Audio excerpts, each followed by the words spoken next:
They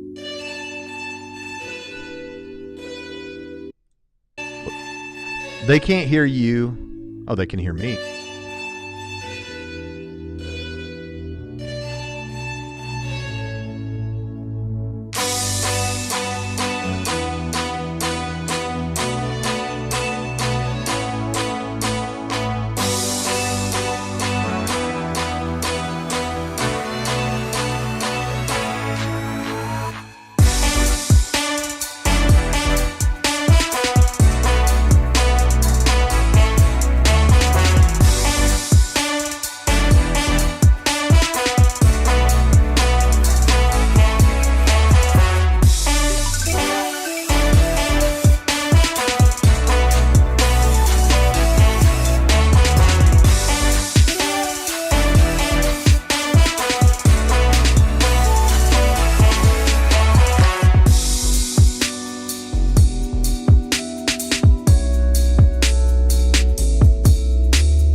Welcome to Trinity Radio.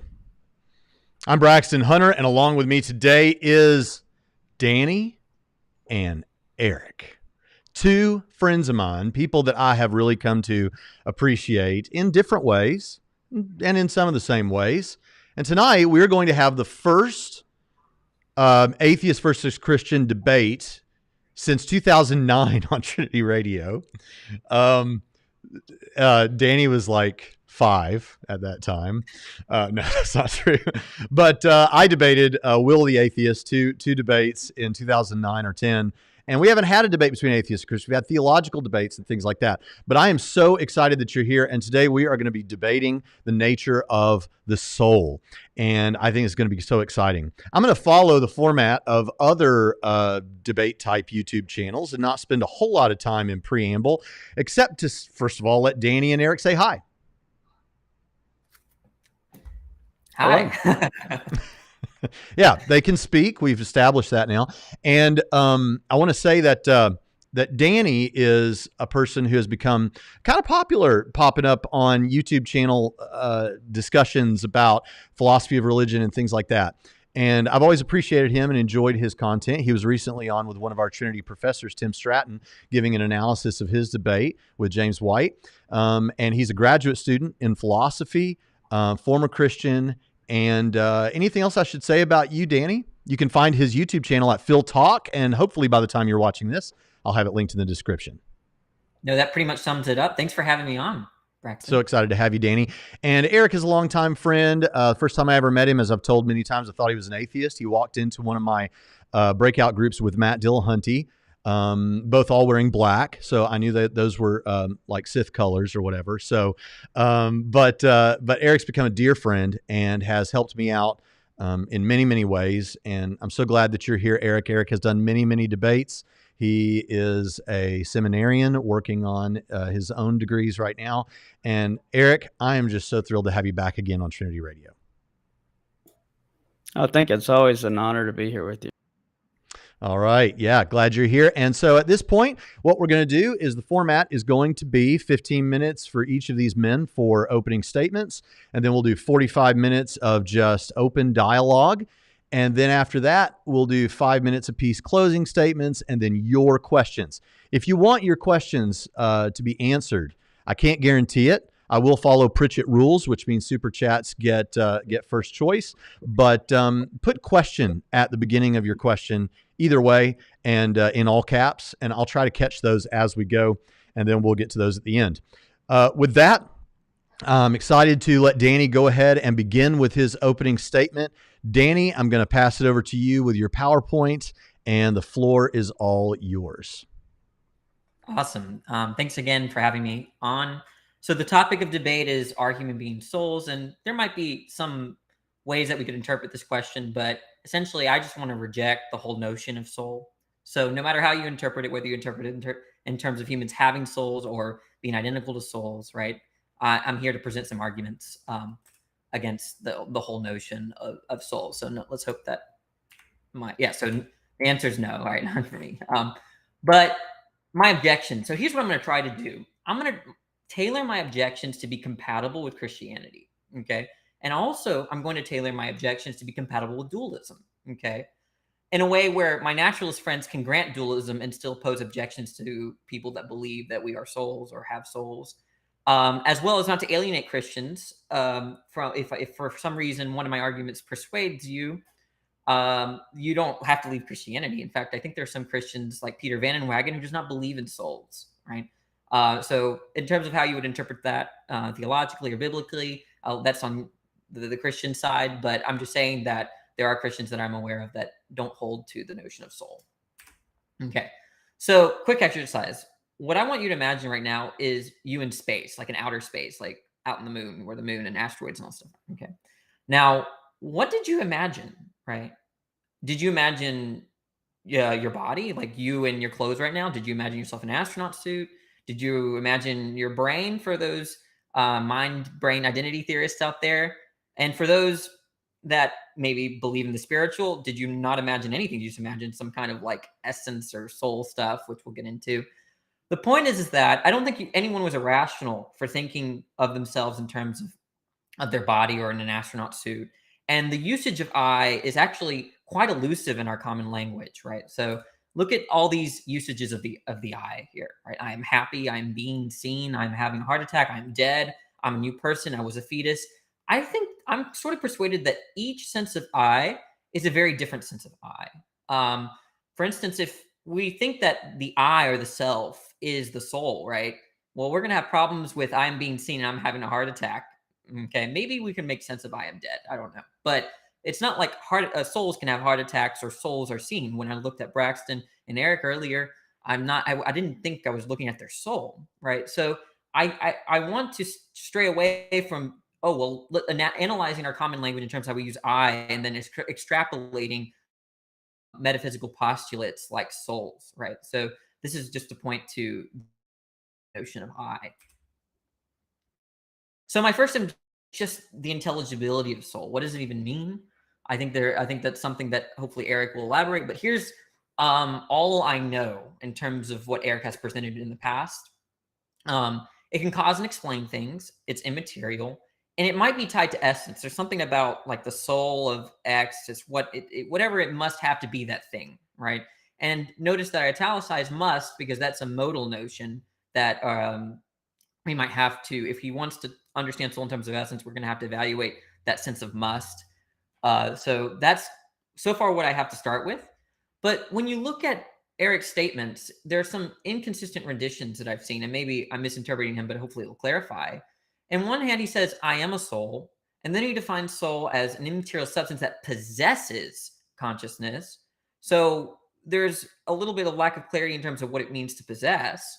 Does the soul possess the mind? And then in the bottom there, it says the soul is the self. So he's equating the subjectivity to soul. And so I think there's a lack of clarity here that I hope that we'll address later on. Yeah, and so let's just analyze this one claim, though. I am a soul. If I were to think Danny is a soul, first of all, this cannot be a definition. It would be sort of trivial and uninteresting if it were just a definition that what a person is their soul. And it kind of reminds me of the best argument for pantheism. Let me give it to you. Okay. Let's say I stipulate by definition that the universe is God. Well, do you believe in the universe? You might say yes. Well, voila, you're a theist. You believe in God, right? It's true by definition. If you stipulate the definition as the universe as being God, right, then everyone is a theist, right? So I hope that it's not a definition. Okay. But at the same time, if it's not a definition, right, if it's true not because of the meanings of the words, right, then what makes this statement true, right? And so that's something that I'm hoping that Eric will clarify. Okay. Also, the law of identity. Eric talks about how, in order to preserve an identity relation, if A is unequal to B, all its properties must be shared. So if something's true of A, it will also be true of B. Okay.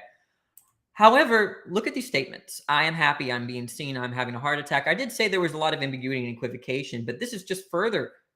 This is a way of further showing the ambiguity and the notion of I. If I replaced I with my soul, then suddenly some of these propositions just hold false, right?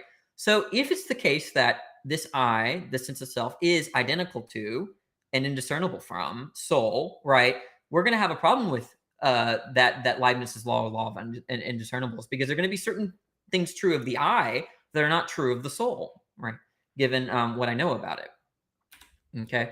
My second objection. It actually, weirdly enough, people that accept souls, it has hallmarks of physicalism. I know that sounds very strange.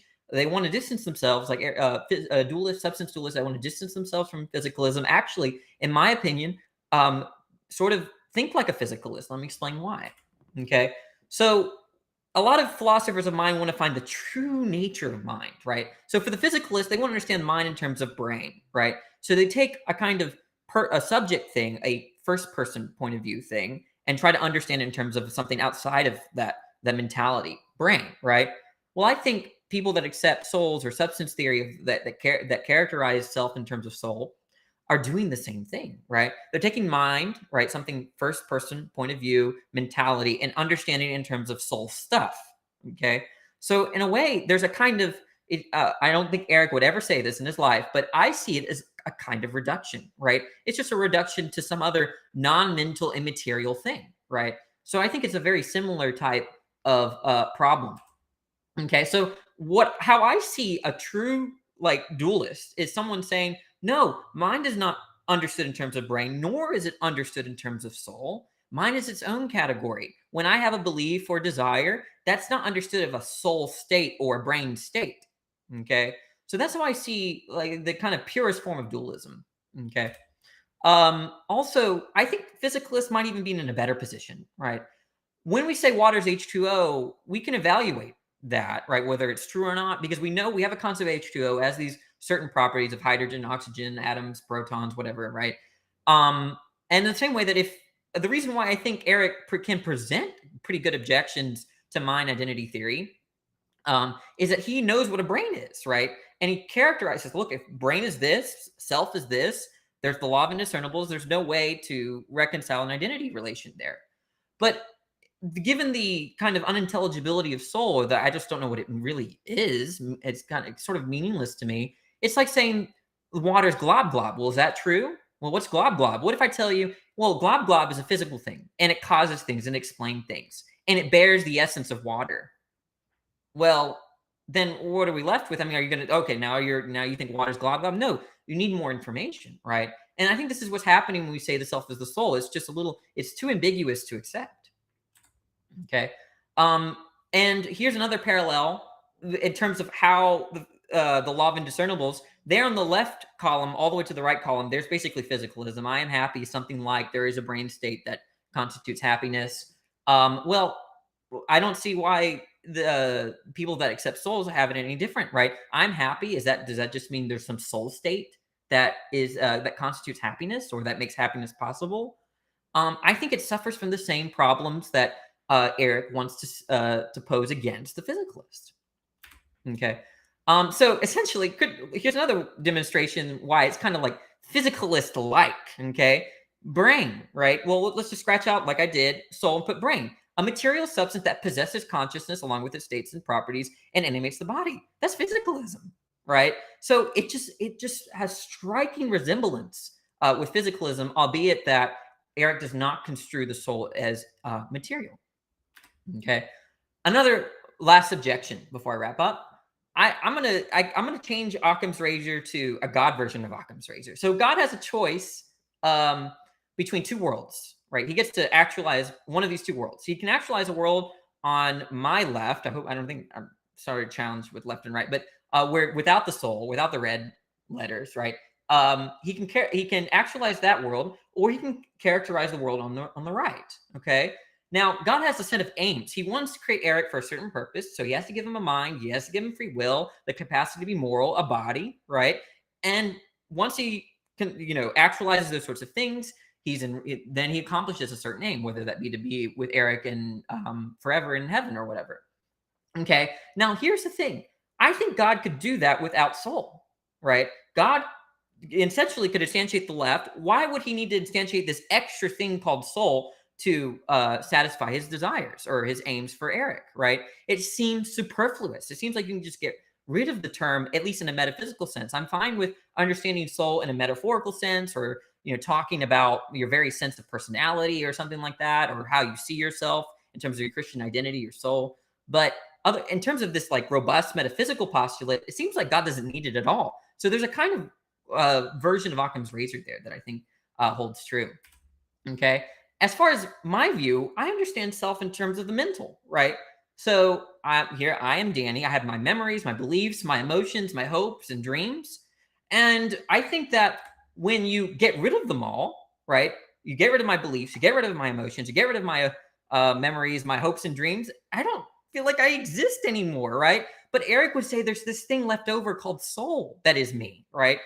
And I'm saying that, I mean, maybe we could extend the analogy. Imagine if Eric replaced all of my beliefs with his beliefs and emotions and hopes and dreams and everything, right? And I just feel like you've eliminated me. So I don't really think we should understand soul in terms of anything but the mental, at the very least. Okay. I think that concludes my presentation. That's it for me. Thanks. All right. Whoops. Okay. Yeah, I'm back. That was excellent. Thank you for that. And Eric, are you ready to jump on it? Sure. All right. I'm going to switch over to Eric now for his 15-minute opening. Can you see my screen? My slide? Is it yellow? It is. Yeah. Oh. Okay. There we go. All right. Yeah. So first, just want to thank Danny for going first, because I wasn't familiar with this position, and he was gracious enough to go first. So yeah, and thanks for that, Danny. I appreciate especially you explaining where the disagreements lie. So 2 basic points that I usually use for. Let me start my timer. The existence of the soul. The first being that consciousness is not physical, which I won't spend too much time on because Danny and I disagree here. The second is that I am more than a brain and body. I am a soul. Also, as a disclaimer, I didn't have time to fix my slides. So where the slides don't necessarily apply to Danny's position, I'll do my best to clarify and modify it to Danny's position. So as he showed, my definition of the soul, and this is one that Moreland uses as well, is that the soul is an immaterial substance that possesses consciousness along with its states and properties and animates the body. So the soul is a self, the conscious subject. Now, given that Danny had brought up, why does God need the soul stuff? Well, hopefully this is a clarification. It's that a mind, on my view, would presuppose a soul. A mind is a faculty of the soul. So you can think of the soul as different, a list of different capacities or faculties, and my soul has a faculty of mind. So if there is a mind, then on my view, you're presupposing a soul. The law of identity, as he brought up earlier, this is what I use to show, to make my case for these 2 basic points. And I won't try and rebut what he said. We can get into that into the discussion, but I think he brought up some interesting points that I can definitely help to clarify. According to the law of identity, if some A is identical to B, and in philosophy, identity means literally the same thing as, then whatever's true of one is true of the other. In other words, we're just using 2 different names or references to refer to the same thing. So if Eric Hernandez is true of the Christian presenter, debater in this debate, then whatever's true of Eric Hernandez is going to be true of the Christian debater, because we're talking about one person, not 2. So in principle, given liveness of the law of identity, if I can find something true of one that's not true of the other, then they're not the same thing. Now, when it comes to the application, just to kind of throw this out there, again, I'm not arguing against Danny's position, but just clarifying my own here. If the mind and brain are the same thing, if there is no soul, then you're going to have to reduce the mind to something identical or reducible to the brain. Now, in Danny's case, he holds that the mind is not physical. So this wouldn't necessarily, or at least not directly, not yet apply to his position. But for the sake of argument, there are things true of the mind that are true of the brain. Ignore the physicalism aspect. That's the part that does not apply to him because he's not a physicalist, not in this sense. But again, there are things true of my mind that are not true of my brain and vice versa. Some examples. Let's even define what is consciousness. Consciousness comes in 5 states. And these states of consciousness can be seen as modes of the soul that the soul's in. So again, to clarify, my mind is a faculty of my soul, and my soul, which possesses my mind, can be in different states or modes. So there are 5 states of consciousness. There are thoughts, beliefs, sensations, desires, and volition, or we can say acts of will. Take a state of my mind, like my thoughts or beliefs. My thoughts or beliefs can be true or false, but no region of my brain is true or false. And then the vice versa aspect, my brain can weigh 3 pounds. My thoughts don't weigh 3 pounds. The smell of a rose is a mental state. It's a sensation, but my brain can be 7 inches long, but the smell of a rose or the taste of a banana is not 7 inches long. So there can be many more examples. If there are things true of my mind that are not true of my brain, that cannot be the same thing. And I would go further and argue that consciousness cannot be described in any kind of physical states, while the brain can, or anything physical is not going to apply to something mental. They're going to be different things because there's, ontologically speaking, something distinct between them. So causal dependence is not the same thing as identity. If I'm going to skip this, if we need to go into it, we can. But basically, some will argue that because messing with states of my brain can cause different states of my mind. I don't reject that, but that's just showing a causal dependence relation. It's not showing an identity relation, which would be that that the mind is the brain or something like that. Again, I don't think Danny's going to be arguing that, so I'm going to skip that for now. Many philosophers have talked about that you cannot get mind from matter. Colum again says that any naturalistic explanation borders on sheer magic. Jagwon Kim, for those who may appeal to some type of emergent view, he says that correlations are not explanations, but are in fact the very thing that need explaining. So just labeling something emergent or supervenient, all that does is slap a label on the problem. It does not give an answer to the problem. For my second point, I want to give a few arguments. And again, I'll have to modify them to accommodate to Danny's view.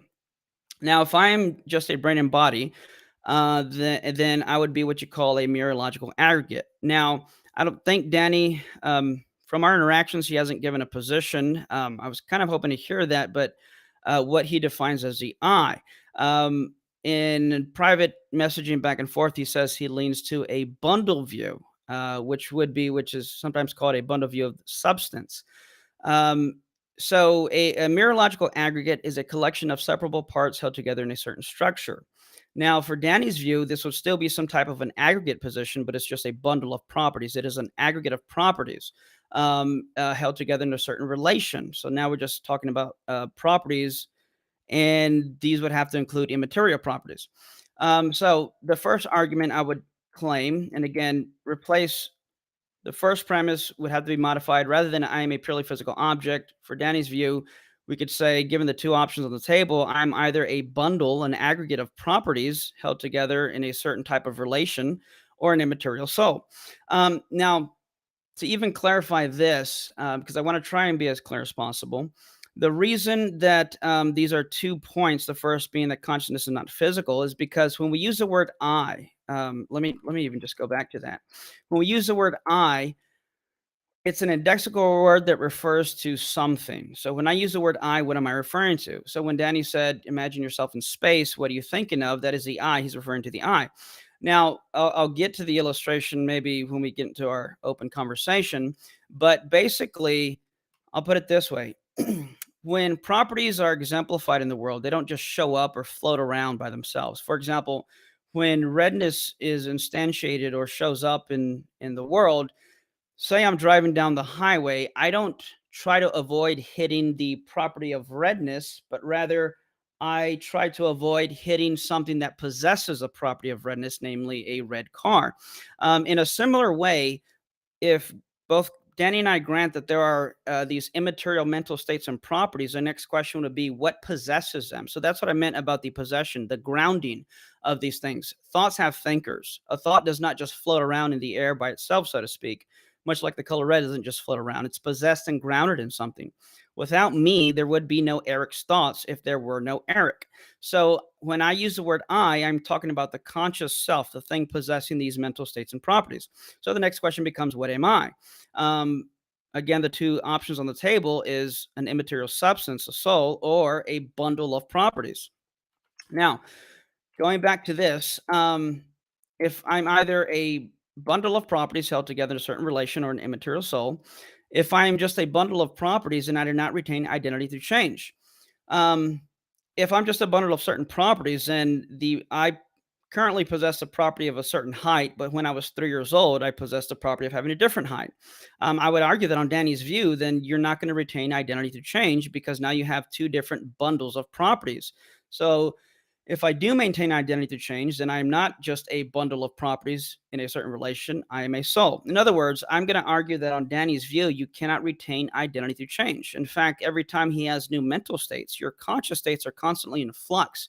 So you're going to constantly change out the properties that you possess mentally. Now, if I am identical or reducible to a bundle of properties, and if this is Danny's position, and he can clarify if it's not, then you're not going to retain identity through change, which means throughout this entire 2 hour or so debate, I will be talking to a number of Danny states or succession of Danny stages, if you will. And I won't be talking to the same Danny from one moment to the next. The indivisibility of personhood, same thing would apply. A bundle of properties can be divided in common percentages or degrees. So you can have more or less bundle of properties, but I cannot be divided or common percentages or degrees. I'm an all or nothing kind of thing, meaning I can gain and lose and have more or less amount of properties, but that does not make me more or less of a person. I am a full person, though I may come to possess more or less properties. So if I am an all or nothing kind of thing, then I'm not a purely physical object. I am a soul. The argument from free will, again, I would go to I'm either a purely physical object, but again, for Danny's view, a bundle of properties or an immaterial soul. If I am a bundle of properties, I do not possess free will. Now, I'm going to have to modify this a little more because depending on how Danny will clarify his view, he's at least, it seems to be a property dualist, namely that there are physical properties, but then there are these immaterial mental properties. Now, I'd be curious as to Danny would handle the question of free will, because I'm going to say on his view, he's going to have to hold to some type of epiphenomenalism. What is that? It is basically that you don't have this top-down causation. It's just bottom-up. As a simplified illustration, a pile of wooden boards, if you rearrange their structure, it can possess the property of being a raft. But this property of being a raft isn't what causes the boards or their structure. It's the structure in the boards that cause the property of it being a raft. So you don't have the causation is one way. On epiphenomenalism, whatever it is that causes these mental states, again, I don't know what Danny's view is on that, but whatever causes these mental states to occur or exist are not going to in turn turn around and cause anything else on the physical bottom down. So there would be no way to have or possess free will. By free will, I would appeal to what I've understood is called the sourcehood view, that I'm the originator or source of my will or actions. I am the first mover. So if I do possess free will, then I'm not just a bundle of properties held together in a certain relation. I am a soul. One last argument I want to throw out there that I think is directly relevant to Danny's view, excuse me, would be an argument that Eric LaRocque offers. And Hasker has also offered this, known as the unity of consciousness or the unity of a unified visual field. Now, basically, what I'm going to argue is that so right now, if I were to introspect, I can think about the mental states that I'm experiencing. I can feel the temperature in my room. My hands are a little bit colder. I can feel the bottom of my chair is soft. The edges of my chair are a little bit rough, but I'm not experiencing these states individually. I'm experiencing them as a unity. So there must be something that grounds and unifies all my mental experiences, and I would say that that's going to be the immaterial soul. Another way to put this, referring more specifically now to Eric LaRocque's argument, there's been some interesting discoveries in neuroscience, essentially that when a person looks at an object, there are various regions of the brain that are associated with certain aspects of that object. So one a region of my brain or aspect of my brain is processing, if you will, I use that word loosely, the shape of the object, the size of the object, the placement of the object, whether or not it's in motion or rest. And each of these corresponding properties of an object are going to be terminated in different regions of the brain. But there is no, but again, when I look at these objects, I don't just see individual states. Like I don't just see the shape or the color. I see everything in a unified visual field. Think of a camera, a picture, excuse me. The picture we could say is composed of an aggregate of pixels, but we don't see just one pixel individually at once. We see the entire panoramic unified visual field. So Laurent gives the illustration of, he says, imagine there's, and I'm modifying it, imagine there's 10 chefs in 10 separate kitchens, and each chef is working on an individual recipe of the cake. Even if all 10 chefs are working on the recipe of this cake at the same time, it does not follow that there is one chef working on the entire cake as a whole. For that, you would need some master chef to gather and unify all the respective parts of the recipe into a whole unified cake. So unless there's a unifying master chef, you won't have a whole cake. In sticking with, rather analogous to this, we could say that if I am a bundle of properties and there's nothing that's going to unite my visual field. So if I'm just a bundle of properties, I'm not going to have a unified visual field. I do have a unified visual field. Therefore, I'm not just a bundle of properties. I am a soul. In other words, just like the chef, you're going to need a master chef, the soul, that is going to unite, possess, and unite all of these into one unified consciousness or one unified visual field. And I'll argue that on Danny's view, that can't be the case. There has to be something that is grounding and unifying all these properties into one thing, as opposed to just a collection of things with certain relations. What is it that possesses these relationships? What is it that gives unity to this? And what is it that makes me me? There could be more to say, but my time's running out, so I'll just conclude with that. And I'm looking forward to the interaction. All right. Thank you, both of you, for those opening statements. And at this time, we're going to get to the fun part, the part that a lot of people will have skipped to, and that is the back and forth. So, theology and philosophy of religion geeks, here it comes. We're going to start for the next 45 minutes, a back and forth. I'm starting the timer now. I expect to learn from both of you. Thank you. And thank you all of you for being here. Again, I just want to say, I want to do more debates and things like this in the future. And we always have content related to worldview discussions. If that's something you're interested in, consider subscribing to the channel and turning on that notification bell. But if this isn't your thing, then we'll see you later, and God bless. With that, I'm going to turn it over to you guys to interact with each other. Whoever wants to start can start. All right. Thanks for your response, Eric. I do have a question. So if someone told us that mind presupposes brain, the first thing I would ask is, well, why does it logically follow that mind presupposes brain? And so when you say mind presupposes soul, I'm actually asking the same question, right? And so I think what would help is if we really got into what you meant by soul and maybe why it might be entailed by mind or mentality. So I didn't know if you wanted to start there. Yeah, well, I was going to start with kind of addressing some of the things you said, but let's start with that. So, on my view, the mind is a capacity or a faculty of the soul. So, if there is a mind, it's going to presuppose an ontological grounding, which would be in an immaterial substance like the soul. Okay.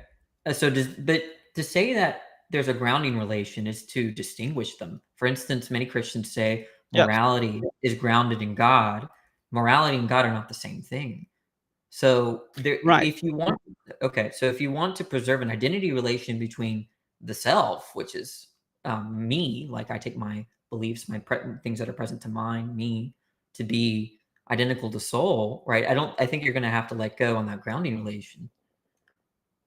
Yeah, no, I don't think so. And I'm glad you brought that up because that segues into what I wanted to respond to. So earlier you gave like different statements like I am happy or my brain is happy, and then I forgot what the other thing was, or my soul is happy.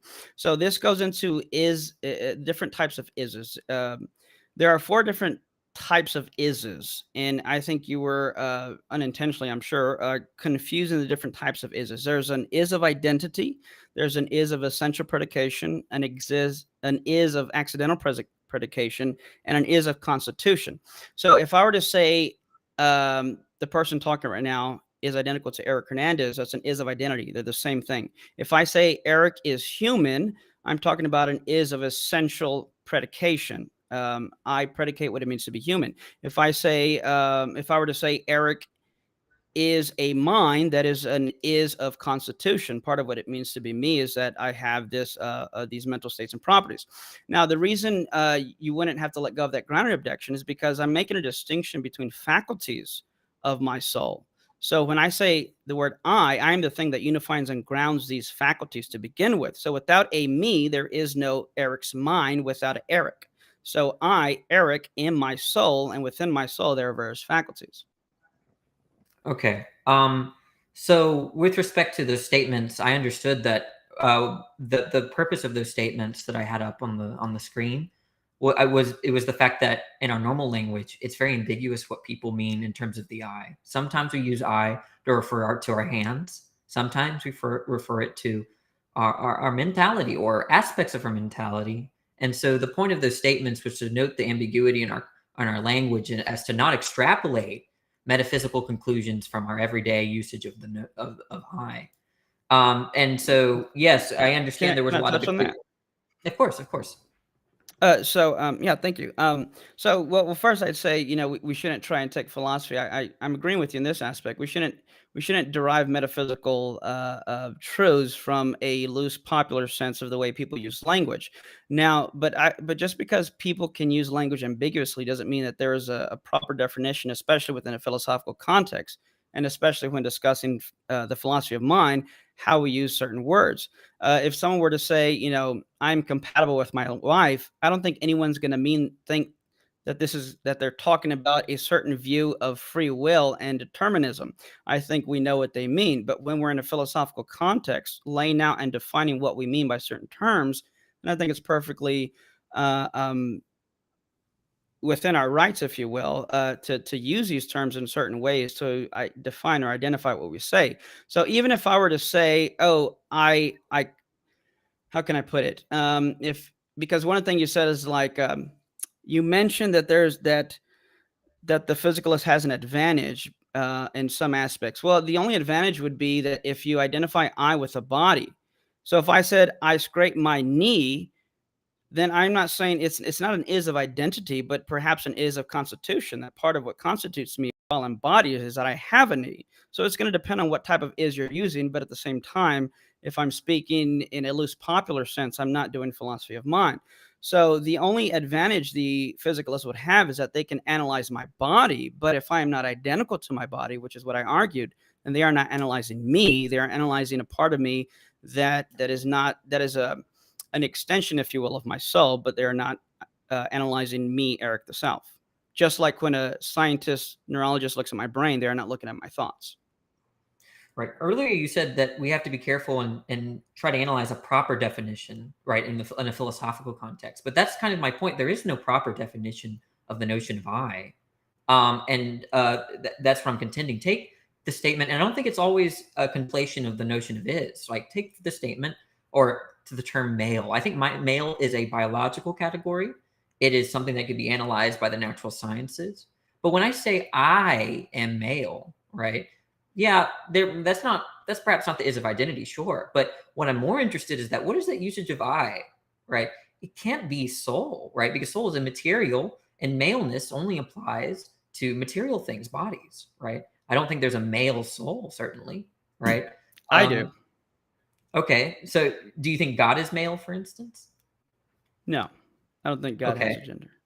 So, well, maybe you don't distinguish between gender and sex, perhaps not, and that's fine. I don't want to get into that. But the point is that having XY chromosomes, having sexual characteristics like deep voice, being tall, having certain genitalia. These are all physical characteristics that constitute male, right? We can look in a biology book and understand how institutionally they understand maleness, and then we can identify ourselves as that, right? I am male, right? And what I'm not doing is using that notion of I to refer to a soul, right? Because I don't really think it makes sense to say, it would be a category error to understand that my soul has XY chromosomes, or that it has certain genitalia, or that it's hairy. Yeah. So I hear what you're saying, but I don't think it applies because, and this goes deeper into metaphysics. So I've heard Moreland say that the body is an external realization of an internal structure. So the reason I have the body that I do is because of the type of soul that I am. So when I say the word I'm saying I am identical to the essence. The thing that I am is a soul. I'm not identical, reducible to a body. As a Christian, I believe I can exist disembodied in the intermediate state after death, prior to the resurrection. Because if I'm going to say that having a body is essential to what the kind of thing I am, then while I'm in an intermediate disembodied state, I'm not me. But I don't think that would make sense. Now, granted, that's leaning on some theology, but I'm just pointing out the fact that it's not inconsistent or incoherent on my view that I am identical to a soul, though I can and am embodied, and that my body is an external realization of the type of structure that my soul has. So I have eyes because I have a soul that has the faculty to have sight. So it develops, if you will, eyeballs so that it can utilize its capacities. Okay. So in the case of a phrase like I am male, if you're saying I is identical to the self, or sorry, and self is identical to the soul, then are you saying then that your soul is male? Is that true? Is that how you would Mm-hmm. understand? And so by Sure. male, you don't refer to like the sense of maleness that is understood in biology textbooks about XY chromosomes and all of that, and having a certain genitalia. That is not your conception of male. So I think if I can answer it this way, I think there needs to be a distinction at this point made between what something is ontologically and how we identify something epistemically. So, for example, and you tell me if, and this is just a off shooting from the hip example. I think part of what it means to be a person is to have the ultimate capacity for consciousness. Because earlier you said if you took away your memories and your hopes and dreams, emotions and beliefs, then do you even exist? Well, I say, sure, if you're in a coma, you can still exist without these things, but you still have the ultimate capacity that when not in a coma, you can utilize these things. So I think reducing it to that gets into problems just like the one I just expressed. So Well, what can I I would respond to say that? is, Can I I'm respond sorry? to the coma? Can I respond to the coma, Sure, or sure. did you want to finish? Yeah, I think that when you're asleep or you're in a coma, it's not that your beliefs are gone. There's just nothing present to mind, right? So it's totally sensical to say that if I were in a coma, or if I were unconscious, someone knocked me out, right? That I still have these beliefs, inclinations, and dreams. They're just not present to mind. Right. So that kind of lends to what I'm saying. I still have the ultimate capacity for these things. So ontologically, if that is within my essence, then even if you were to, hopefully this won't get this demonetized, if you were to castrate me, I'd still be a male because my body is just a reflection of the structure of my soul. So that's why I say there needs to be a distinction between the ontology and the epistemology. Ontologically speaking, I would say that the nature of what I am can be defined in terms of my ultimate capacities, even if my body does not express these ultimate capacities. So, because we brought it up, and I don't even know if I want to go here, but we're going. Mm-mm. I'm going to at least touch on this. That's Yeah. why I don't. That's why I think even if you were to change your genitalia, you're not changing the kind of thing that you are, because you're just changing something that is constantly correlated with what it means to be male. But at essence, you would be a male or female without going into some other possible rare situations. I'm going to say that your body is an external realization of the internal structure of what you are. So if we see human beings that all have two hands and two legs, it wouldn't follow that someone without hands is not considered a human being because they still have the ultimate capacity for developing two hands, even if there was some type of physical hindrance. Hey, before you jump in on that, Danny, I'd like to ask a question that might help. And I know you've touched on this already, Eric, but I know that you, I may be coming through on somebody's speaker, but I know that you have a view of the soul, of the origin of the soul for any particular human, this Traducianism idea. And I'm wondering if that, I know you've kind of touched on this, but I don't know if the audience really recognizes that there's a clear difference in in Christian theology anyway, about how the soul comes to be. And that is either special creation, where God just instantly creates one in someone, like kind of like the special creation of Adam and Eve and all that, except here it's the soul and not a physical thing. And then the Traducian view, what Eric holds, is more of a view that I think an understanding of it might be helpful here, because I think, maybe I'm wrong, Eric, but what we think of as you, even your physical body, like you said a moment ago, is in some sense a reflection of your soul. So if you want to get to what a person really is, then on this view, you would look to the soul and not the physical body. Is that where we're at? Do you want to say anything related to that, Eric? I'm trying to think where. Well, Danny, do you have any questions on that, or I don't know if Well, Braxton said the whole point, I didn't mean it is. We could dedicate a conversation to the meaning of I am male, and I didn't mean to go in that direction. What I'm trying to show is that when we say stuff like I'm being seen by Eric, I don't think you are seeing my soul. When I say that I am male, and by male I mean I have XY chromosomes, I'm not saying that my mind has XY chromosomes or that my soul has XY chromosomes. If we're stipulating maleness in the institutional sense, or the way the biologists construe male and female, perhaps you construe male and female differently. But that I didn't mean to give a red herring. The point is that when we say stuff like I was being seen, I'm not committed to thinking that my soul is being seen. And that's to show that there's constant ambiguity and equivocation on the term I in our normal everyday language. And so we have to be careful just saying, well, there's an I out there. What's the sense of I that we're talking about when we're going about our day? I'm saying that sense of I constantly is in fluctuation. Yeah. So so first I would say a lot of your opening argument may suffice to argue against a Cartesian dualist. I'm not a Cartesian dualist. I don't identify soul with just mine, and I've kind of already touched on that. But okay, when I say if I were to say that you are seeing me, if I were to be technical philosophically, I would say you're seeing my body, not technically me. But that's kind of like if you were to call me on the phone and I say, oh, Danny's calling me. Well, technically my phone's the one that's ringing, that's doing the calling, right? It's not you, because you calling me might be you standing next to me and shouting my name, but I could still say Danny's calling me, though it's a phone in a sense that is doing the calling. So I don't know if that, talking about the ambiguity of language would be, not that you're trying to give a rebuttal, but I don't think that'd be directly relevant, because all we have to do is clarify the ambiguity. If I can ask a question, and I've asked you this in over messaging, but I'm curious if you've given any more thought to it or have a position, and if you don't, that's fine. But on your view, what possesses consciousness? What is consciousness grounded in? Yeah, I don't even know what that means. I don't accept this sort of grounding relation. I think that the grounding relation might even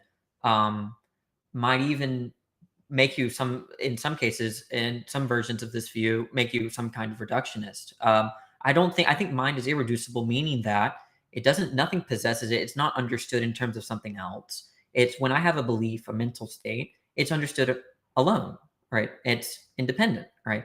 And of course, there are things that cause it and bring it about. So in that sense, it's not independent, right? But I don't think it supervenes on anything. I don't think that it's grounded in anything. I don't think it's identical to anything. I think when I have a belief, I simply have an attitude about what's true.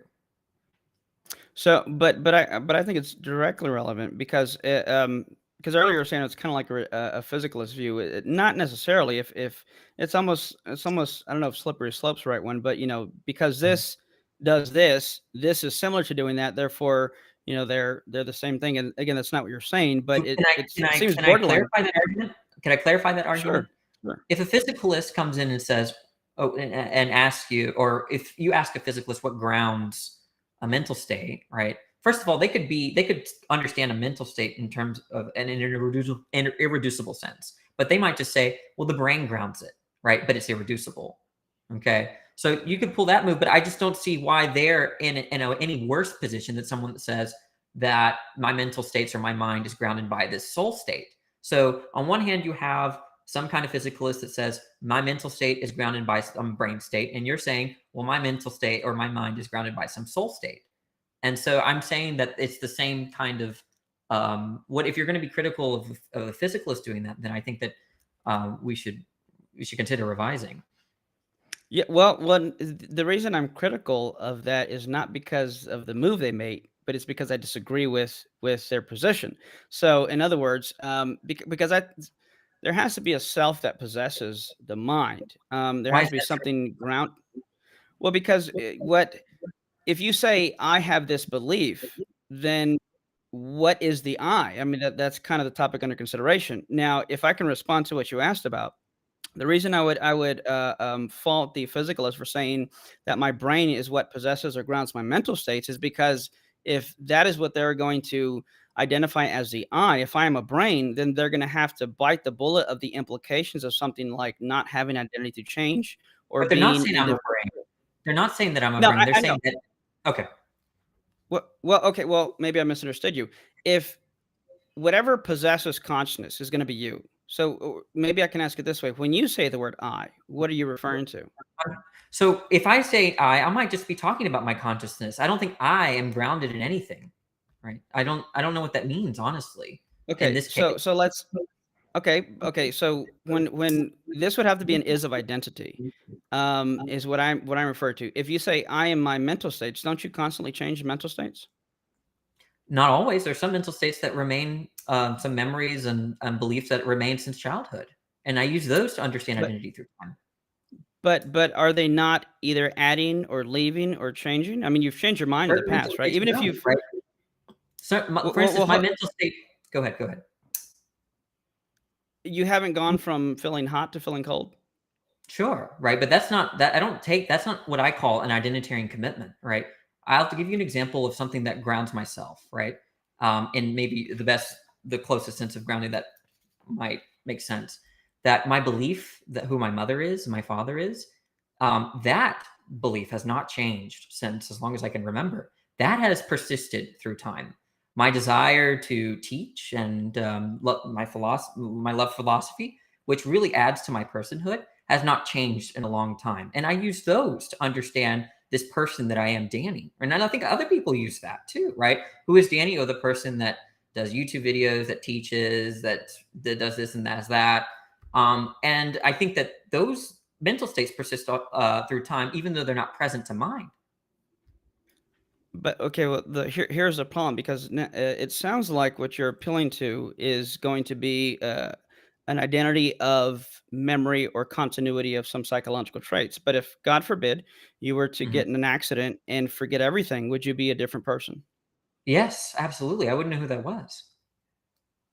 So you would cease to exist, and another lookalike Danny would come into existence. Yeah, look, if I was a mad scientist and kidnapped you, Eric, and I erased all your beliefs, desires, hopes, and dreams, every bit of them, and I replaced it with mine, I've destroyed you.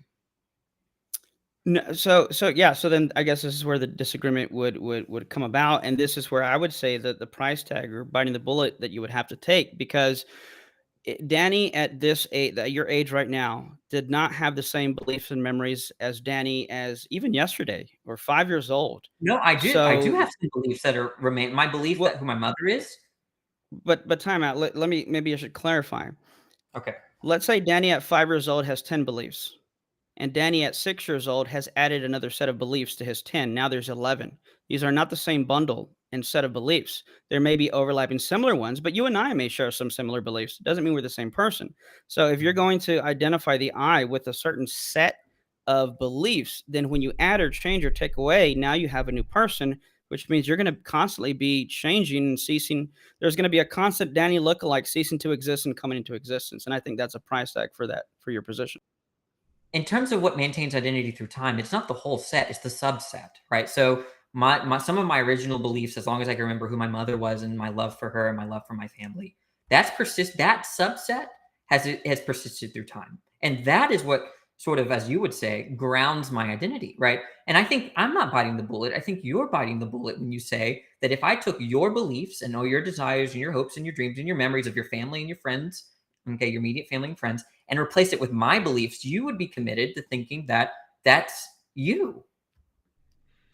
Yeah, I just want to jump in here for just a minute and ask, because it sounds to me listening that Danny, is it the case, I should ask it as a question, is it the case that you kind of do grant what Eric is after here with this point, which is that, yeah, I mean, it's entirely not only plausible, but it seems like you might say it is the case that we are dynamic in precisely this way. We change all the time, not only our physical makeup, but also whatever you want to call the mental beliefs and things like that. We're constantly in flux.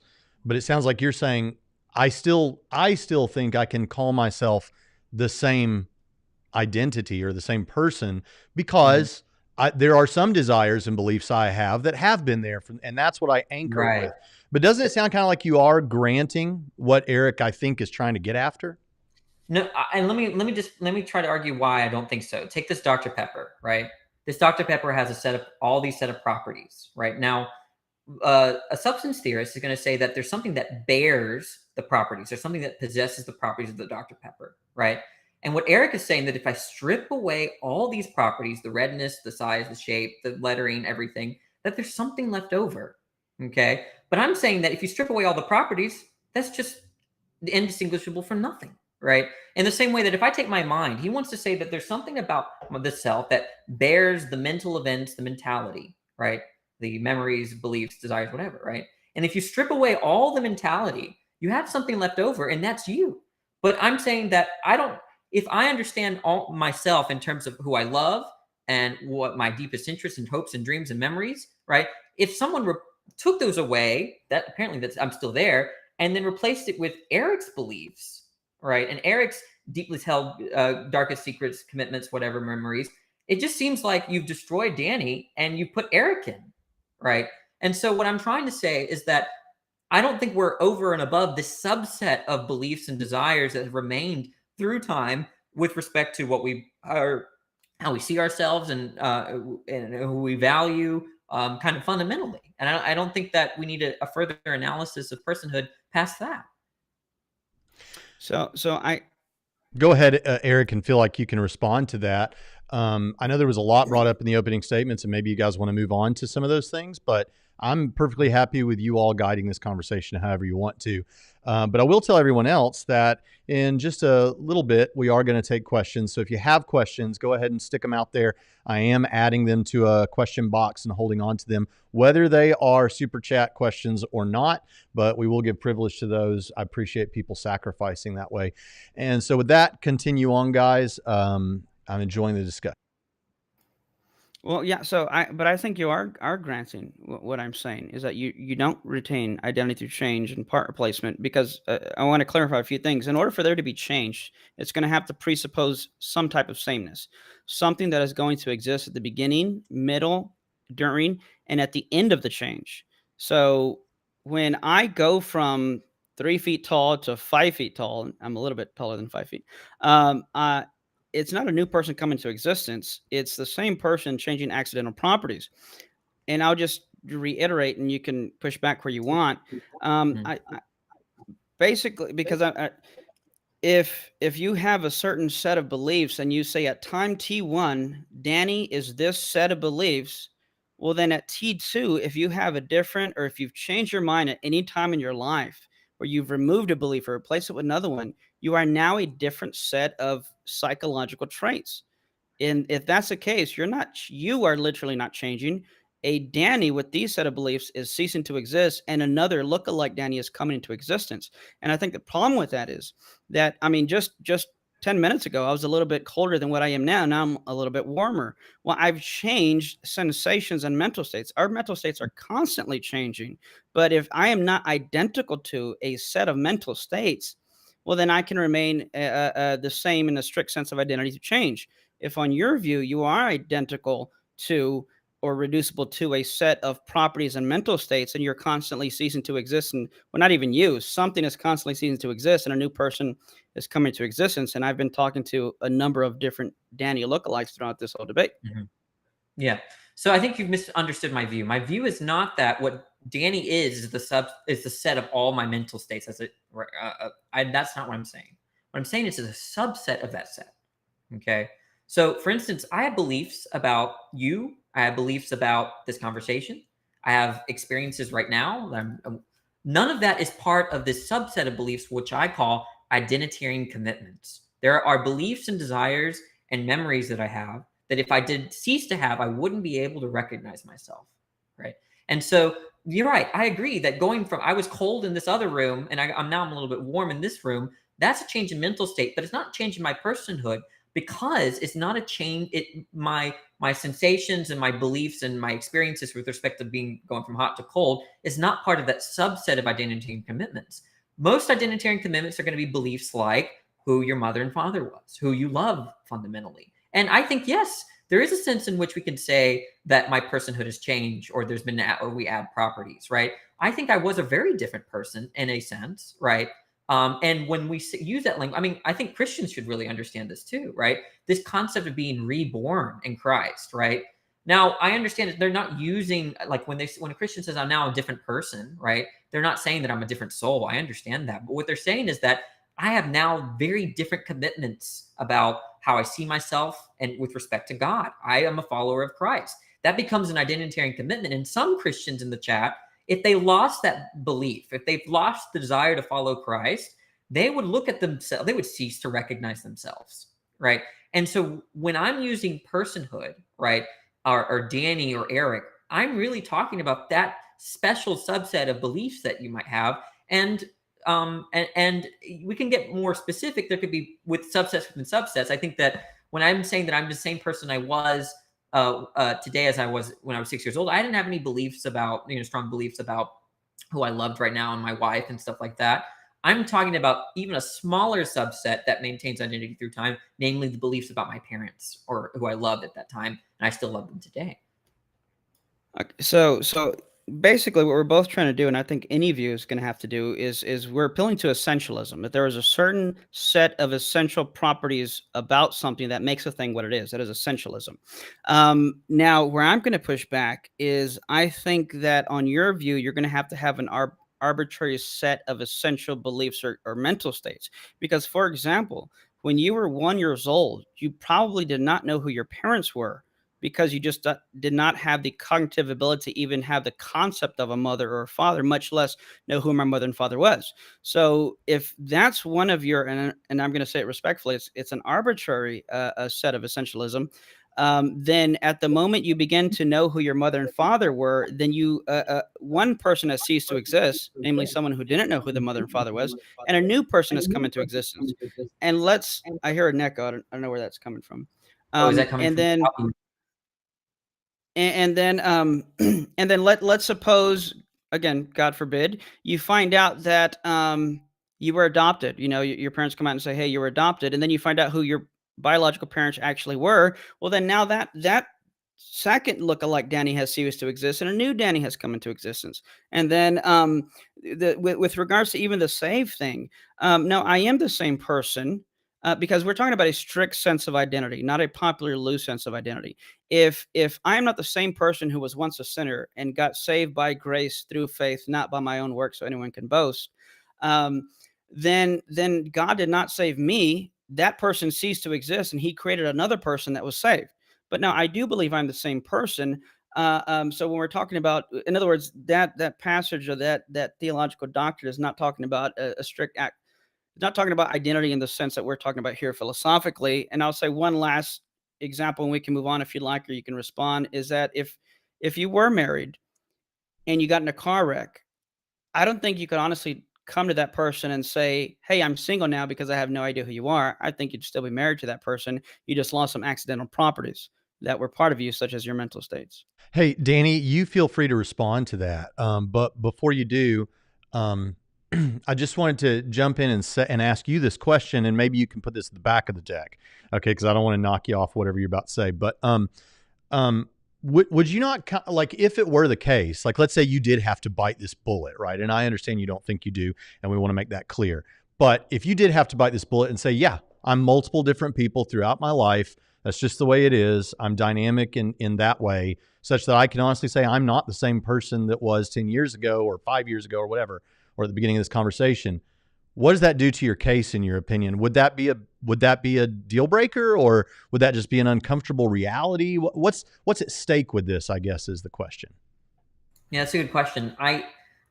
So a lot of this is conventional, right? So when I say that I'm the same person or same thing I was, that was me forming in the womb. I have a different criteria of sameness. I'm actually might be just talking about that's the same body, right? In that it has the same DNA or whatever. But I'm not talking about mentality. I don't think I mean, it's very plausible that I had no mentality, or the body that I embody now had no mentality. When in the embryonic stage. But then when I say that I am the same person I was 5 years old, I might be specifying a specific set of states with respect to my parents and my and but then when I say that I changed after becoming a Christian, it widened. So I think there's something true about what you're saying, Braxton, in the sense that when we are talking about sameness or identity through time, it's conventional with respect to what standards we set for sameness, right? I don't really think of this in terms of like the real me, like this soul that Eric wants to post that's been persistent through time, right? I think that really I might be talking ambiguously, and I would have to stipulate what I mean when I say I'm the same zygote. That's the zygote was me, or that was not me prior to being a Christian, right? That was a different person, right? And I think that we would just ask the person, okay, what do you mean when you say you were a different person or you were the same person? And then you stipulate the standards by which you ground continuity through time. I don't think I think that and the last thing I'm going to say, as far as biting the bullet, I really think that I would be a different person if someone erased all of my beliefs and desires and replaced it with someone else's, right? I just don't think that would be me in any sense. And if that's a bullet to bite, then I bite that bullet happily. It's a yummy bullet. Yeah, I'll let you have the last word on that. We Okay. can, because I'll just be repeating, what I've said before. So I don't know if you want to jump in and ask some things, or Okay. So going, because I don't want to ask a question that will lead us back there, right, on accident, but I feel like a lot. But so this idea that we were talking about, mind presupposes soul. Do you think that's a logical relation in the same way that a bachelor presupposes a man? Not in necessarily in that a priori sense, and that might be due to a limitation of language and how we understand things. But I think if my view is correct, then a mind would presuppose a soul, because I'll do you one better, if you will. I think a body presupposes a soul, but these are not things that we may be able to find in an a priori sense, but may be things that we discover in an a posteriori sense. Because I'll say this: I am more certain that I have a soul than I am that I have a body. Okay. So I guess the idea is that could God accomplish his aims without this soul? It seems like it's logically possible, because if you don't think it's a logical relation, then it seems like God can make Eric exactly as you are right now, right? The without a soul. Seems like in the way that the language is used biblically might be more metaphorical. Let's just grant that for sake of argument. But the point is that with respect to who you are, he's just going to understand that in terms of where your heart is, where your emotions are, who you're committed to, what you want to do in life, those sorts of things, right? I feel like he could accomplish his aims without positing a soul. So now, of course, you disagree with my view. I'm hearing the echo again. I'm sorry. Let me mute. ADHD throws me off when I hear that echo. Yeah, just tell me to mute. Let me get back on track here. So remember, on my view, I am a soul. I am identical to my soul. Like, that is me. Eric Hernandez, the person talking. Same. Is that a two logical references. truth? Is that a logical truth? I think so. I think based on my view, sure. And it depending on what you mean by logical, you mean can I deduce that by just thinking? Well, maybe not if I'm 5 years old, but I think when we introspect, like I'll go back to saying I'm more certain that I have a soul, that I am a soul than I have a body. But let me finish unpacking the previous thought. Is that so? When I say I or me, again, I am identical to my soul. So if you say, "Can God create Eric without a soul?" You're essentially saying, on my view, can God create Eric without Eric? Well, no, because I am my soul. I am an immaterial substance. So also, I'd go further to say that thoughts have thinkers. So the thought is grounded in a thinker, namely me, the soul. So well, yeah. I mean, go ahead and comment or push back on that where you'd Yeah. like. So if it's a logical truth, it's some kind of tautology or definition, right? And this is Absolutely. one of the arguments that I gave, right, against this view about it being an analytic or a tautology truth, whatever, is that the pantheist argument, right? What that you might ask, well, is the universe God? And say, well, it's I just stipulate it's by definition that the God is the universe, and then suddenly everyone's a theist. So in a way that I'm not going to disagree with you, right? And there's this trivial sense in which if I believe in Eric and what you mean by the term I or Eric is by soul, then I believe in souls, right? But I mean, my original concept of Eric doesn't change. I'm not adding anything to my concept of you. Well, I think you would have to if you're going to grant my view, because okay, if you don't think I am a soul, then you would still think I am Eric, but you would just disagree with my ontological position of what I am. So, but if you were, for the sake of argument, to grant my position, then yes, you have added something to you, namely that I'm an immaterial substance I'm not that I going to can grant the survive the death of my position. body. No, I'm I not going said to for grant the the sake of argument, if you did. but I'm not. What's going on here is that what you're saying is that if it's a definition, you're telling me this is what I mean by the term. But you can't be wrong about what you mean by a term. If I tell you, Eric, what I mean by universe is God, right? Then I can't be wrong about that. Okay. So you're gonna Right, but I so can disagree. But I go could ahead. disagree and say, that I don't think the universe is God, and of course you would disagree and say, "Well, I don't think you are." So maybe I should have, if I worded it poorly, forgive me. But you said if you grant that, and I took that to mean you granted my position for the sake of argument. You said then that wouldn't add anything to my conception of you. I think if you grant my position, even if for the sake of argument, that would add of your conception of what I am and the kind of thing I am. Okay. So then that means that there's something then it's just not true by definition, right? Because look, there's a certain conception that I have of Eric, right? I've seen your Facebook photos because I stalked you, and I've seen your family, beautiful family, and I see that your Mhm. passion for Christianity and apologetics. This is my concept of you, and I feel like it's really to heart of how you see yourself, right? And then you're telling me, well, I'm a soul, and you want me to include this extra thing called soul into your identity. Okay. And I'm sort of, well, if you, on one hand, you might say, well, what I mean by all of that concept of Eric is soul. What I mean by the term Eric is just soul. Then really there's not, that's just a terminological dispute. But if it's not by definition, then you want me to add a substantive, I guess, property to the entity that is Eric. And so that comes down to the question, what exactly is a soul such that it's distinguished from Eric, such that you're adding to my concept? Well, I think so the things you mentioned about, family and everything, and I appreciate that. These would Mhm. be accidental properties, not essential properties of me. Just like, for example, let me turn the tables if I can. So you said, and if you didn't say that, correct me if I'm wrong, but if I understood you correctly, that you're an identical to maybe a subset of beliefs. Yeah, a subset of belief Okay. but it just depends on the in certain cases, I might mean something different when I say I'm the same person in this case or in that case. It just stipulates. So am I the same person I was yesterday?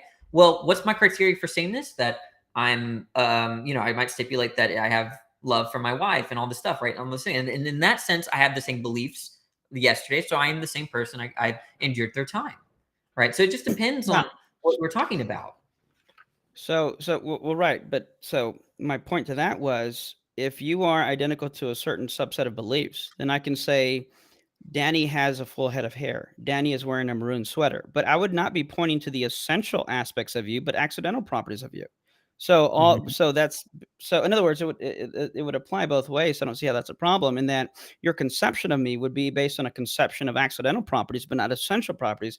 I'm getting to Mhm. the ontological foundation of what I am and what I'm identical to, because I am not identical to my family or my set of beliefs or the kind of Christian I am. Because at one point, let's say before I was saved, then I wasn't me, which I guess would be consistent on your view because then it's a different person. But on my view, these are just accidental properties that can come and go and change. So your conception of me would be a conception of the accidental properties that I currently possess.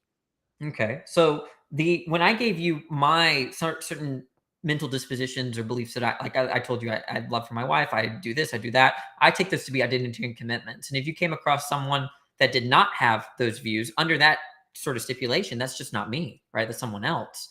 And so and notice that when I said that I know Eric, right? And this is the whole point of dating, right? You're trying to discover each other's identitarian commitments, what you stand for, right? And I think that so if like for you, right, it seems like being a Christian is very close to your identity, very close to your person, right?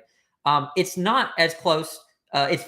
Your beliefs about what you're wearing right now are not as close to your personhood, right? It seems like you would lose a big part of your identity if you cease to become a Christian, right?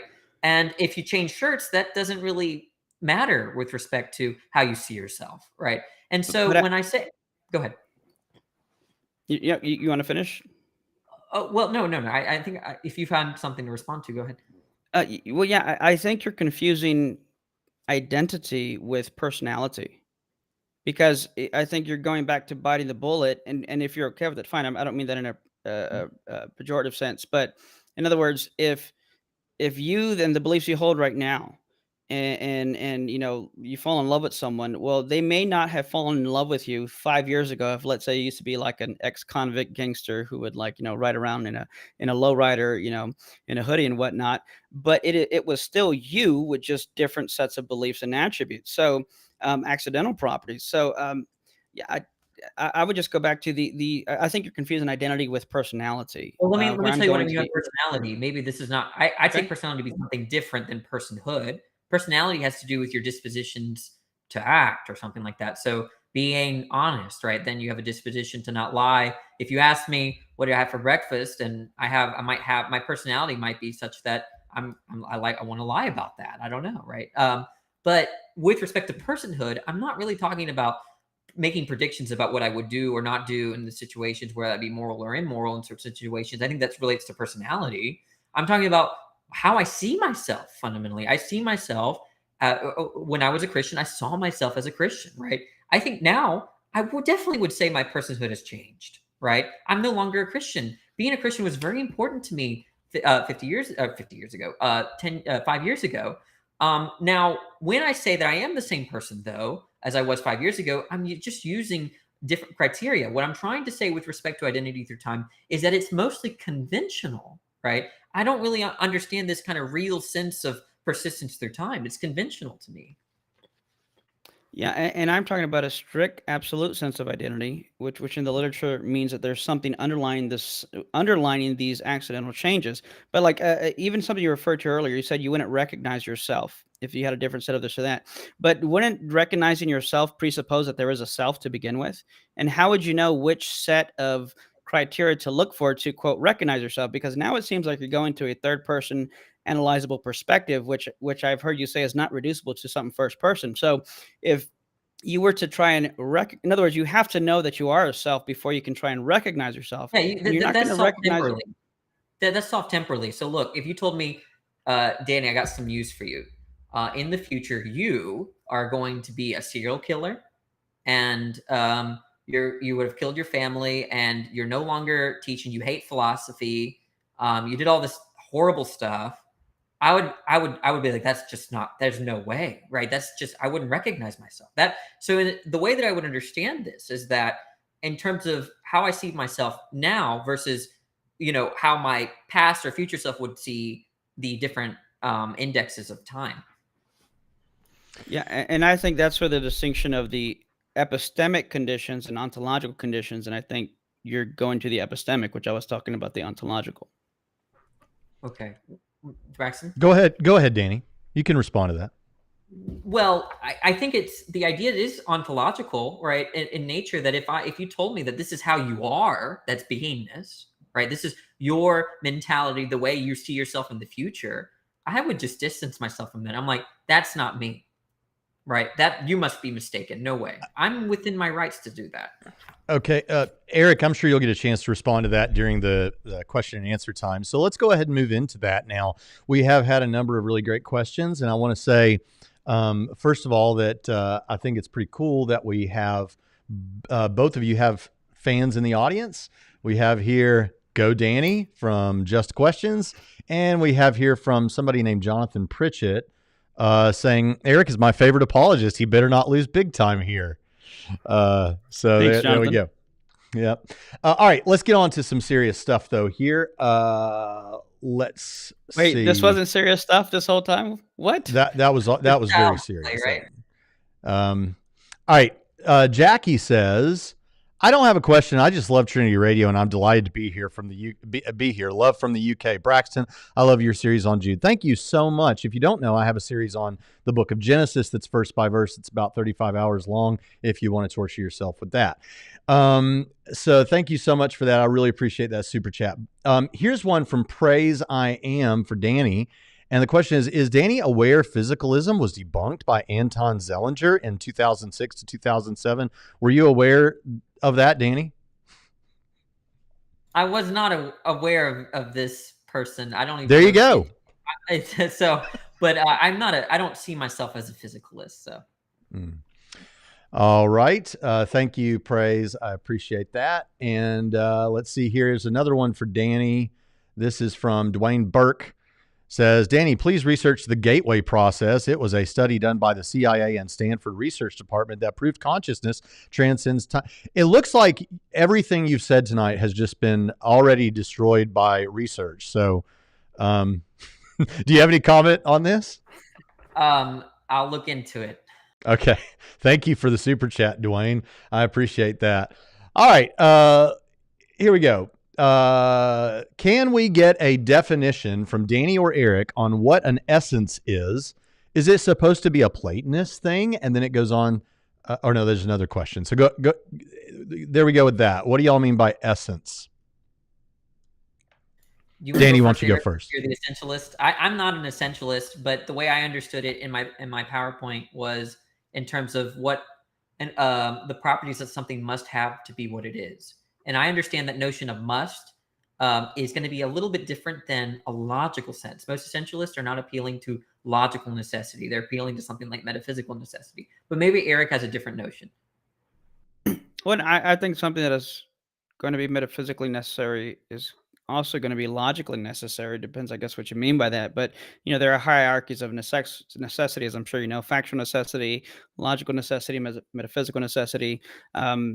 So by essentialism, we're talking, okay, it is an essential attribute of the number two to be even, which means the number two cannot cease to be even and continue to remain the number two. So there are certain essential properties or attributes of a thing that it must possess, without which it cannot be the thing it is, it will cease to exist.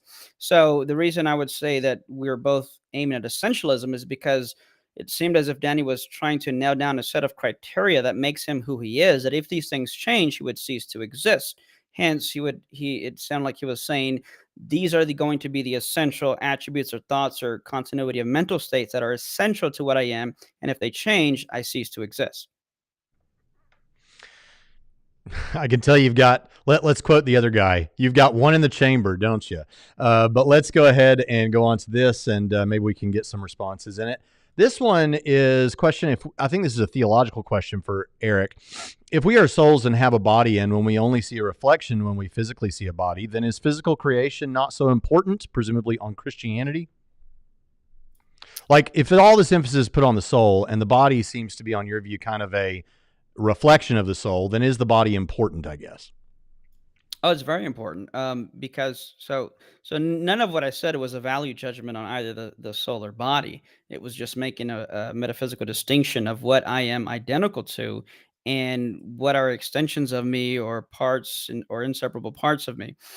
So on my view, especially like you were alluding to earlier in the Traducian view of the soul, there is a deep, deep integration with my soul and my body, and the natural state of my soul is to be embodied. So I'm not trying to posit some type of Gnostic view.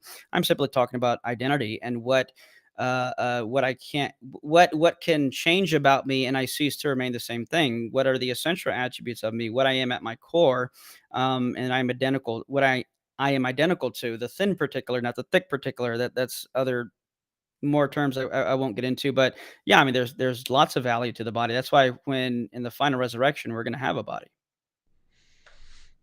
All right. You have anything on that, Danny? You want to push back on that? No, I'm fine. No, I'm good. All right, let's go on to you then, Danny. Here's a question. I know we've kind of covered this terrain a little bit, but has he, I think he's talking about you, now been different people? And is he back to the same person that he was prior to losing A, B, and C? Or is he a new person? He means, I actually did these out of order. He gave 2 here. If Danny has 3 significant beliefs, A, B, and C, he loses A, but keeps B and C, gets A back, but then loses B, etc. If he eventually regains A, B, and C, has he now been different people, and is he back to the same? So, yeah, there you go. Yeah, the way that they set it up, I would be different persons. So if you stipulate that, what I mean by person here is that having beliefs A, B, and C, and if one of those leave the subset, then the person has changed, right? So what I'm trying to say is that it's conventional. So you have to first stipulate that this is the subset that I'm talking about. With respect to the person that had this subset of beliefs about my parents, right? That person has endured up until today. But with respect to the person that had beliefs A, B, and C, and then D, let's say, is being a Christian, then that person ceased to exist 5 years ago, right? And I'm fine with that. I think it's just when someone says that I haven't endured to them, or I was the same person, I think it's just best to ask what they mean, right? And in the case of Eric, he's appealing to soul, right? And if there is the substantive account of soul, then yeah, I think then there's that maintains, right? It's just Eric? conventional. I see it. Yeah, I mean, I just think this goes back to biting the bullet. Like he even said, if you were to tell me in 5 years I'm going to be this and this, he's going to say, well, no, that's not me, because it doesn't recognize it. But the same could be said of, someone you marry and, gets into a car accident and, he wakes up after the coma and he sees his wife and he says, wait, I don't remember you. So I'm not married to you. I'm single, chunk deuce, kind of thing. But I think it does go back to, how we, the argument that I use about the unified visual field, something has to possess that unified visual field, and it's going to have to be something that's going to unite and ground all of these things, even if they change and come and go. And I think if you're going to, I don't want to bring up another argument, but yeah, he's at least being consistent. I just disagree with the consistency, and I think it's metaphysically extravagant to become a new to cease to exist and a new person comes into existence just because certain beliefs change. Braxton, if you don't mind, I wanted to say, maybe tell you how I feel about this, right? It's like you're saying that if it's the same soul that did all those horrible things, right? Be serial killer, all that stuff that I had stipulated earlier, that would still be me as the same soul. The way I feel like it is someone said, I took your brain, right? And now that future brain did all that stuff, right? What I would do, the me today would say that brain has nothing to do with me, right? That's exterior to my mentality. And that's how I feel with respect to the way that soul is being used here. I'm saying I would dissociate from that soul, right? And in the way that I would dissociate from that brain. And that's how I feel. I know that might not be a complete argument, but in terms of the intuition, that's where my intuitive faculties are right now. It does strike me at this point, as I've been listening, that one clear, I guess, thing would be if your intuition tells you that that's unacceptable, that I've been more than one person, then this might be compelling. And if it doesn't tell you that, it might not be compelling, but there might be good arguments on either side to consider. But just to point out this, I think that we're coming to one thing that is going to divide people, and I can see it dividing them in the chat about whether they buy what Eric's saying or buy what you're saying, Danny. It has a lot to do with, does my intuition allow for that? And I think that's an interesting notion. And since I said all of that, would either of you like to say anything about it, or should I move on? I think if there's an I to the intuition, then it's either person A that looked like me believe this, but then person A ceased to exist and person B came into existence who now believes something different than person A, then you have two different persons. I think the intuition is simply, am I the same person that has change in beliefs and stature and weight and size and shape and other things? Or have there been a multiplicity, possibly infinite number of persons coming into existence and ceasing to exist every time I change a certain subset of beliefs and characteristics? I think the latter is more extravagant, and I think intuitively we are continuance throughout time. Danny? No, that I'll give him the last word there. Okay. Here is the last super chat I'm seeing here, and we'll wrap up here before too long. Converse Contender, thank you for that super chat. Just wanted to say Danny is debunked by a universal abstract law. Any comment on that? It happens, but All right, Braxton Hunter, question. Eric, are we any closer to understanding how the soul might generate a mental state than we are to understanding how a central nervous system could? How does the soul do it? Yeah, I think it's a primitive action because you're essentially, well, a few things. If you're asking for a mechanism, then I think you let into an infinite regress. Because if you're going to say, how does a soul generate this?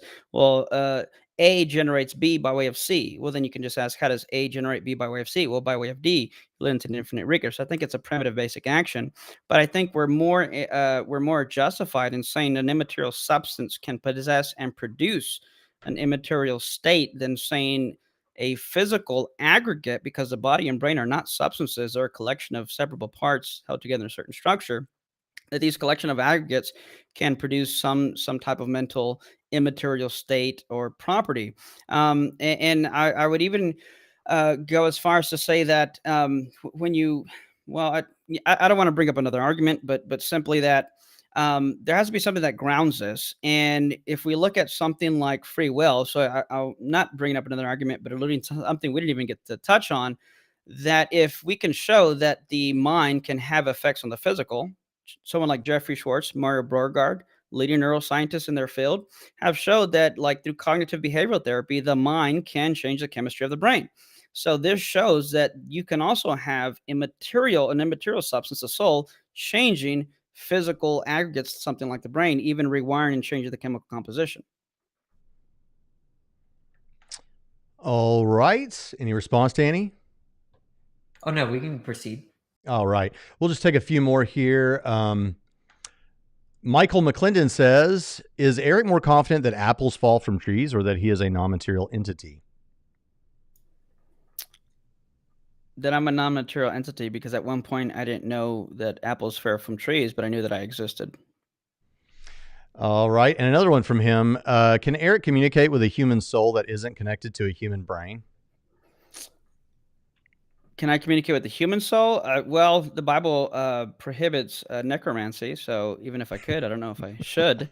Uh, but I mean, it depends on your view, really. On a Christian perspective, sure. If I'm in an intermediate state, then sure, it's metaphysically possible, in my view, to communicate with another soul that's disembodied. But I don't know if that answers. I guess that answers the question, but I don't Yeah, really and I don't sure. expect you to have much to say to that, Danny, but if you want to, you can. But I thought I'd just go ahead and throw up here. Here's a question for Danny. What happens when your body dies?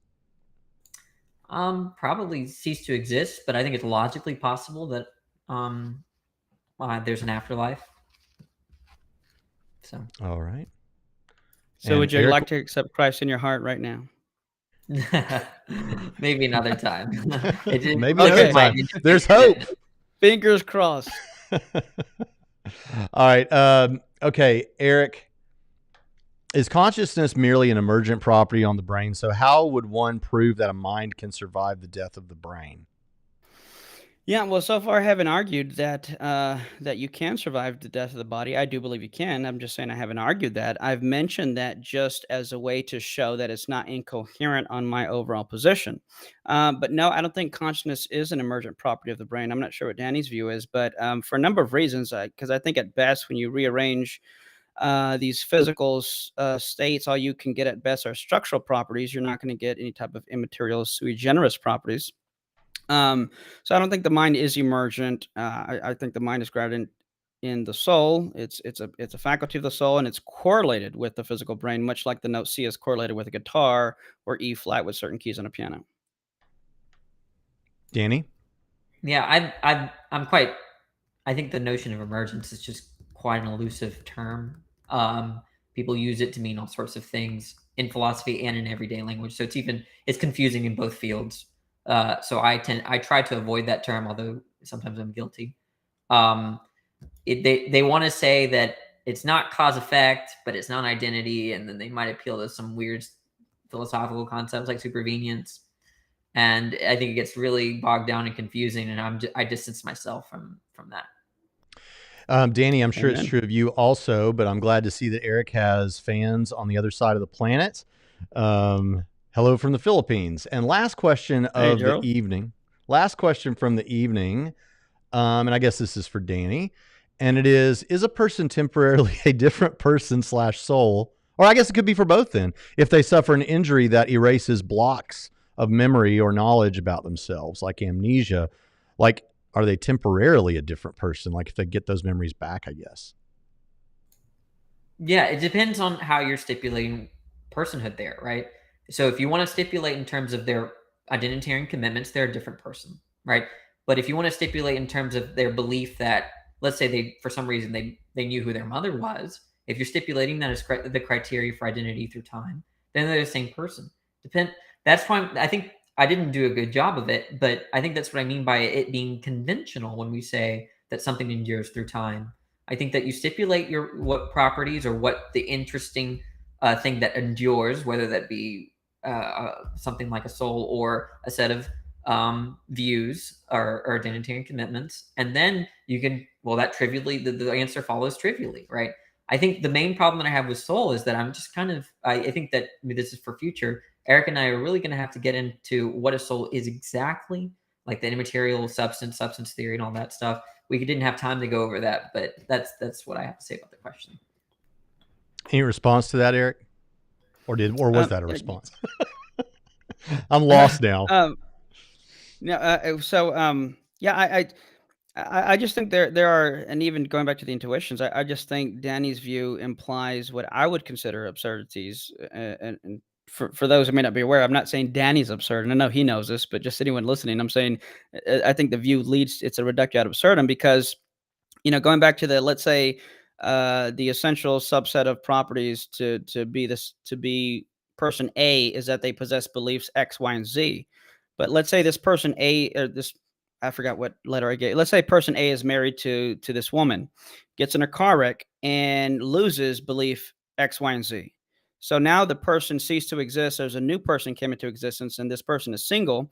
But let's suppose a few months later, after some therapy, they are able to regain their memories and now once again hold belief X, Y, and Z. Well, then you're going to have to say that the person existed, ceased to exist, and somebody temporarily existed, and then the person came back into existence. And now you have a case in which you have one thing coming into existence twice, which doesn't even seem to make sense to me. And I just think it's a view that would lead to absurd conclusions like that. And while I'm sure you have something immediately to say, Danny, this is kind of the point we've been kicking around for the past hour, isn't it? Let's close with this. I said that was the last question, but I got another super chat, so hang with me. Plus, we're getting done I ahead don't of mind going schedule, for a little bit. and we're Yeah, gonna. that's why I don't mind going more. Yeah, and I want to give you guys both a 5-minute, if you want 5 minutes of closing statement. But last super chat, I have it here from Converse Contender, and this person says, "Who should we read on Danny's view?" And they didn't add it as a super chat, but they also want to know about Eric's view. So maybe Danny, you can start and maybe recommend some literature, and then Eric can follow. Oh, in terms of my view, because all the stuff that I read to get to some of my views about mind are are not very friendly towards the layman. But I'll tell you who influenced me. So there's a philosopher named Donald Davidson. He influenced me. He wrote Anomalous Monism. That's an interesting paper, although hard to read, but that was sort of influential. His student, Akil Bilgrami, wrote a book called Self-Knowledge and Resentment. Talks about identity and self-knowledge and free will and value, and he intertwines all these issues. And he's not that bad to read. It's intermediate to advanced, probably more advanced. But he wrote a book called Self-Knowledge and Resentment. I am accessible via email if you need help understanding some of the concepts. But yeah, that's where I am coming from in terms of my philosophy of mind. Eric? Anyone who knows me, it's no surprise that I'm a huge fan of Moreland. This is probably my favorite book that he wrote on the soul. It's called Body and Soul, Human Nature and the Crisis in Ethics with him and Scott B. Ray. It uses a lot of, or rather, I use a lot of the arguments that are presented in this book. It goes into a lot of ethical things and implications like euthanasia, in vitro fertilization, abortion, things like that.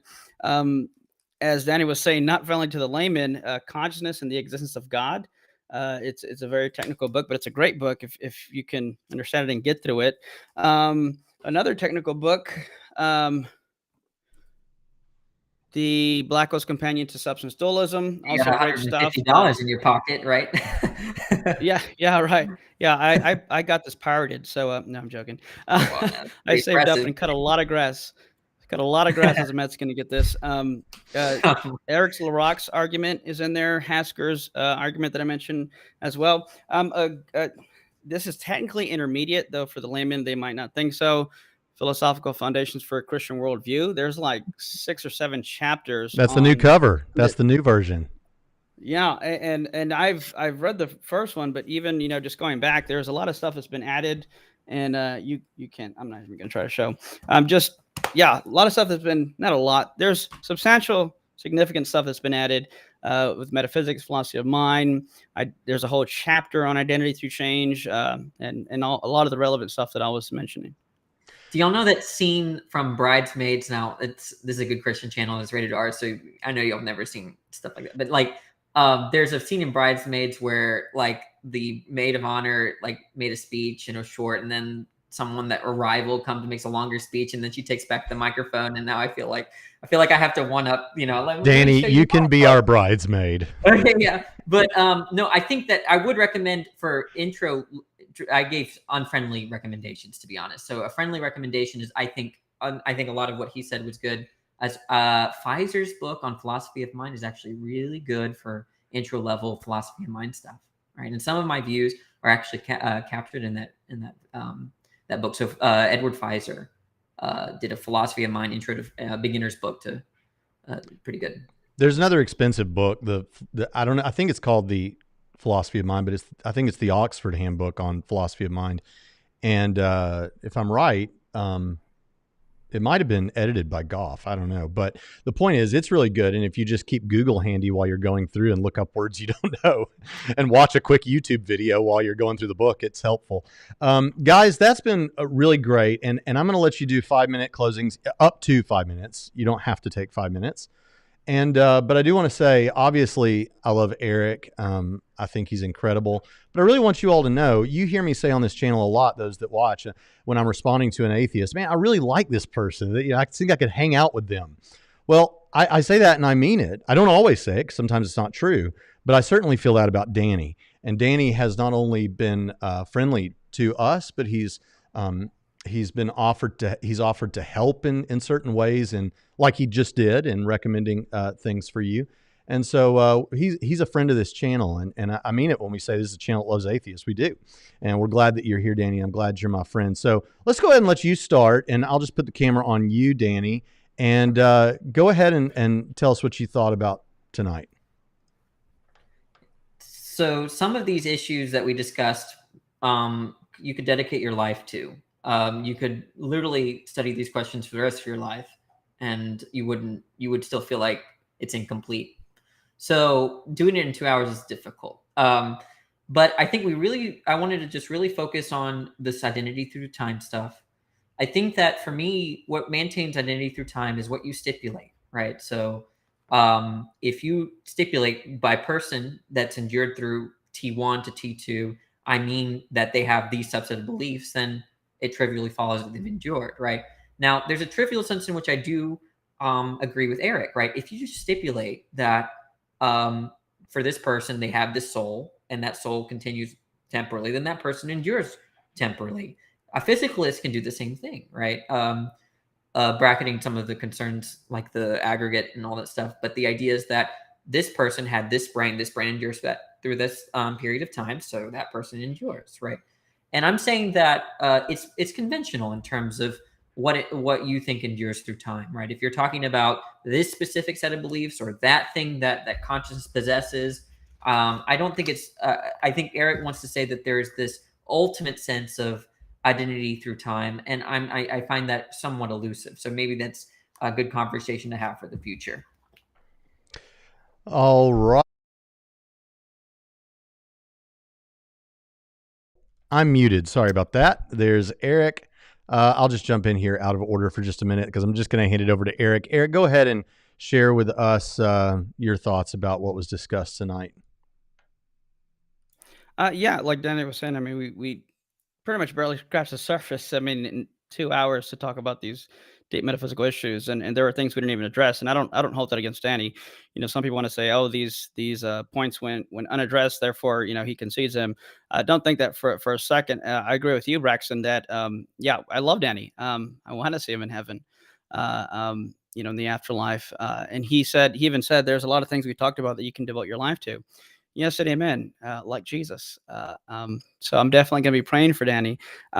He's a sharp thinker. I won't say this about many atheists, but I'll say this: subscribe to Danny's channel because he is a sharp thinker, and he's not going to try and not saying that all atheists do this. Don't misunderstand me. Don't take this clip and take it out of context. But not all atheists do this. But Danny is one who is not going to try and twist the philosophy to try to meet his position. He's, as you've seen today, he's happy to concede something that's going to be consistent with his view. And I've even, in preparation, my limited preparation today, watched some videos of Danny, and he's explaining the terms. And I would agree with a lot of things he's explaining. So a lot of what Danny does on his channel is just it really explain philosophy, which is great because I think the more philosophy you learn, the closer you're going to get to becoming a Christian, because I think all truth is grounded and points to God.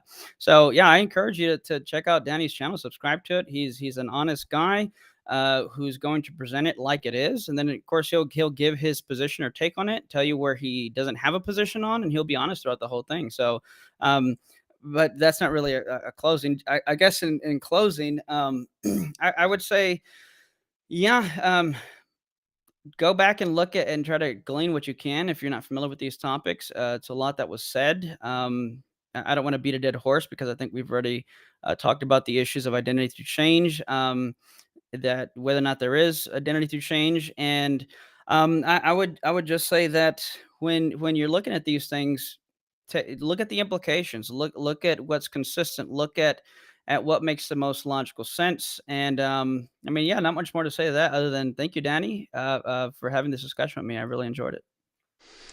Yeah, it was really a lot of fun, and I appreciate both of you guys. I hope this will be a blessing or a help to you, whoever you are out there. And we'll definitely have both of you guys back. Danny, I need to have you on sometime for something else. This has been great. Subscribe to both these guys' channels if you're interested in the sort of topics that we're discussing here.